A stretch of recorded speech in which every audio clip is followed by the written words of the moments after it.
Assalamualaikum warahmatullahi wabarakatuh. Kami dari kelompok 2 mata kuliah statistika yang beranggotakan 4 orang, yakni saya sendiri Siti Wahyuni, Siti Juliana, Fitria Nurrohmah, dan Wafik Kamilatul Lailiyah. Di sini kami akan menyampaikan materi kedua, yakni tentang data, variabel, dan hipotesis. Data dan statistik mempunyai hubungan yang sangat erat. Selain itu, keduanya juga mempunyai hubungan yang sangat erat dengan kehidupan manusia sehari-hari, dengan bidang ilmu pengetahuan, baik yang eksakta, sosial, ekonomi, bisnis, dan lain-lain. Data dan statistik serta fungsi keduanya banyak memberikan kegunaan yang sangat tidak ternilai bagi manusia, bagi kita semua. Dengan data, kita mengetahui gambaran perusahaan sekarang, masalah apa yang sedang dihadapi, menghadapi terjadi masalah-masalah tersebut, serta bagaimana cara pemecahannya. Dengan data, kita dapat meramal atau memperkirakan apa yang kira-kira bakal terjadi di masa mendatang. Dengan data, kita pun bisa membuat perencanaan, peramalan, mengontrol pelaksanaan, mengevaluasi target, apakah tercapai atau tidak, dan sebagainya. Dengan adanya data, kita dapat banyak mengetahui tentang berbagai hal. Dengan data, kita bisa mengambil keputusan-keputusan, kebijakan-kebijakan perusahaan, dan sebagainya. Pendeknya, fungsi dan manfaat data sangat penting dan banyak sekali. Seringkali akan berbahaya jika kita mengambil kesimpulan dan keputusan tanpa didukung oleh data. Orang bilang speak with data. Berbicaralah dengan data agar objektif dan lebih akurat. Dalam penelitian kuantitatif, selain data, ada juga variabel dan hipotesis juga merupakan unsur penting yang harus ada dan benar-benar dipahami agar hasil penelitian benar-benar objektif dan valid. Maka dari itu, dalam makalah ini kami akan mengulas lebih jauh mengenai pengertian dan jenis-jenis data, variabel, dan hipotesis. Adapun yang akan kita bahas kali ini diantaranya adalah yang pertama yaitu pengertian data, yang kedua jenis-jenis data, yang ketiga pengertian variabel, yang keempat jenis-jenis variabel, yang kelima pengertian hipotesis, yang keenam yaitu jenis-jenis hipotesis. Adalah sekumpulan karakter, angka, atau dikumpulkan dan diolah untuk berbagai macam tujuan termasuk analisis. Pada data merupakan sekumpulan informasi atau juga keterangan-keterangan dari suatu hal yang diperoleh melalui pengamatan atau juga pencarian ke sumber-sumber tertentu. Statistik adalah data yang berwujud angka. Sebagai data angka, data statis memiliki beberapa sifat tertentu, yaitu 1. Data statistik nilai relatif atau nilai semu. Yang kedua, data statistik memiliki nilai sebenarnya. Yang ketiga, data statistik memiliki batas bawah relatif, batas atas relatif, batas bawah nyata, dan batas bawah batas atas nyata. Yang keempat, data statistik yang berbentuk data kelompokan memiliki nilai tengah atau nilai titik tengah. Yang kelima, statistik sebagai data angka dalam proses penghitungannya tidak menggunakan sistem desimal atau sistem perpuluhan. Yang keenam, data statistik sebagai data angka dalam proses penghitungan menggunakan sistem pembulatan angka tertentu. Selanjutnya tentang jenis-jenis data. Jika dikaitkan dengan statistika, ada beberapa cara berdasarkan hal-hal berikut. Yang pertama, berdasarkan sifatnya. Data dibagi menjadi 2, yakni A. Data kualitatif, yakni data yang berbentuk kategori, atribut, atau deskripsi. B. Data kuantitatif, yakni data yang berbentuk bilangan. Data kuantitatif sendiri dibagi menjadi 2, yakni 1. Data diskrit yang diperoleh dengan cara menghitung atau membilang. Yang kedua, data kontinu yang diperoleh dengan cara mengukur.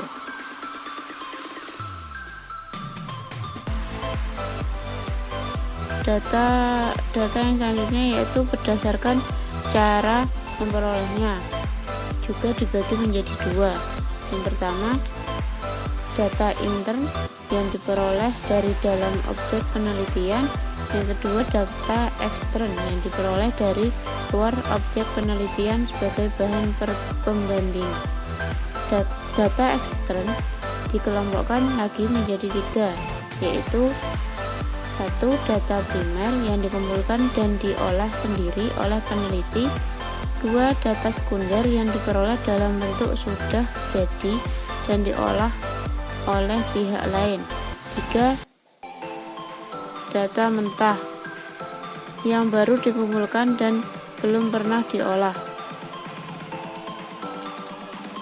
3. Menurut cara penyusunan angka, data dibagi menjadi 4, yaitu 1. Data nominal. Data nominal yaitu data statistik yang menyusun angkanya didasarkan atas penggolongan atau klasifikasi tertentu dengan kriteria yang sangat tegas batasannya. Angkanya tidak mempunyai arti hitung. Angka yang diterapkan hanya merupakan simbol atau tanda dari objek yang dianalisis. Contoh, jenis kelamin, angka jenis kelamin, agama, pekerjaan, media massa, dan lain-lain. Yang kedua, data ordinal. Data ordinal yaitu data statistika yang cara menyusun angkanya didasarkan atas urutan kedudukan atau ranking, atau dengan golongan dengan besaran pada setiap kriteria bisa jadi tidak sama, juga memiliki tingkatan besar, kecil, atau tinggi rendahnya. Contoh, hasil ujian suatu SMA menyatakan bahwa 1. Siswa A sebagai juara 1, 2. Siswa B menjadi juara 2, yang ketiga siswa C sebagai juara keempat, dan lain sebagainya. Yang ketiga, yang selanjutnya yaitu data interval. Data interval yaitu data statistika yang terdapat jarak atau rentang sama di antara hal-hal yang sedang diselidiki atau dipersoalkan dengan tidak mempunyai angka nol mutlak. Contoh, nilai siswa mempunyai rentang 0 sampai dengan 10. Yang selanjutnya, temperatur dalam ruangan mempunyai rentang dari 0 sampai dengan 100 derajat Celcius. Yang keempat yaitu data rasio. Data rasio yaitu memiliki ciri-ciri dari ketiga golongan tersebut di atas. Juga memiliki nilai nol murni atau absolut dalam artian secara matematis. Contoh, ukuran berat, panjang atau tinggi tinggi, umur, dan lain-lain. Misalkan seseorang yang mempunyai berat badan 100 kg ada 2 kali beratnya dari orang yang mempunyai berat badan 50 kg. Jika berat suatu benda adalah 0, maka benda tersebut benar-benar tidak mempunyai berat. Variabel penelitian pada dasarnya adalah segala sesuatu yang berbentuk apa saja yang ditetapkan oleh peneliti untuk dipelajari sehingga diperoleh informasi tentang hal tersebut, kemudian ditarik kesimpulannya. Sedangkan menurut Hatch dan Farhadi 1981, variabel didefinisikan sebagai atribut seseorang atau objek yang mempunyai variasi antara satu orang dengan yang lain atau satu objek dengan objek yang lain. Menurut Kerlinger 1973, Variabel adalah konstruk atau sifat yang akan dipelajari. Misalnya, tingkat aspirasi, penghasilan, pendidikan, status sosial, jenis kelamin, golongan gaji, produktivitas kerja, dan lain-lain. Variabel dapat dikatakan sebagai suatu sifat yang diambil dari suatu nilai yang berbeda. Dengan demikian, variabel itu merupakan suatu yang bervariasi. Berdasarkan pengertian-pengertian di atas, maka dapat dirumuskan definisi variabel. Penelitian adalah suatu atribut atau sifat atau nilai dari orang, objek, atau kegiatan yang mempunyai variasi tertentu yang ditetapkan oleh peneliti untuk dipelajari dan ditarik kesimpulan. Variabel penelitian memiliki beberapa kegunaan, antara lain: 1. Untuk mempersiapkan alat dan metode pengumpulan data. Yang kedua, untuk mempersiapkan metode analisis atau pengolahan data. Yang ketiga, untuk pengujian hipotesis. Dalam pelaksanaan penelitian, sebaiknya variabel penelitian ditetapkan dengan baik. Hal ini dimaksudkan agar variabel penelitian tersebut relevan dengan tujuan penelitian dan dapat diamati dan dapat diukur.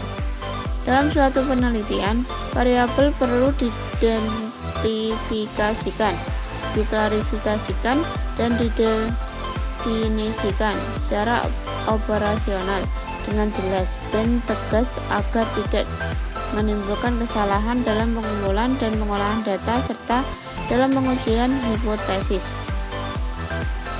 Selanjutnya tentang jenis-jenis variabel. Berdasarkan hubungan antara satu variabel satu dengan variabel yang lain, maka macam-macam variabel dalam penelitian dapat dibedakan menjadi: 1. Variabel independen atau variabel bebas. Variabel bebas adalah variabel yang mempengaruhi atau yang menjadi sebab perubahannya atau timbulnya variabel dependen atau terikat. Dinamakan sebagai variabel bebas karena bebas dalam mempengaruhi variabel lain. Contoh, pengaruh metode mengajar terhadap hasil belajar siswa. Maka metode mengajar adalah variabel independen atau variabel bebas. Yang kedua, variabel dependen atau variabel terikat. Variabel terikat merupakan variabel yang dipengaruhi atau menjadi akibat karena adanya variabel bebas. Disebut variabel terikat karena variabel ini dipengaruhi oleh variabel bebas atau variabel independen. Contoh, pengaruh metode mengajar terhadap hasil belajar siswa. Maka hasil belajar siswa adalah variabel dependen atau variabel terikat. Yang ketiga, variabel moderator. Variabel moderator adalah variabel yang mempengaruhi atau memperkuat dan memperlemah hubungan antara variabel bebas dan variabel terikat. Variabel moderator disebut juga variabel independen kedua. Yang keempat, variabel intervening. Variabel intervening adalah variabel yang secara teoritis mempengaruhi hubungan antara variabel bebas dengan variabel terikat, tetapi tidak dapat diamati dan diukur. Variabel ini merupakan variabel penyela atau antara yang terletak di antara variabel bebas dan variabel terikat, sehingga variabel bebas tidak secara langsung mempengaruhi berubahnya atau timbulnya variabel terikat. Yang kelima, variabel kontrol.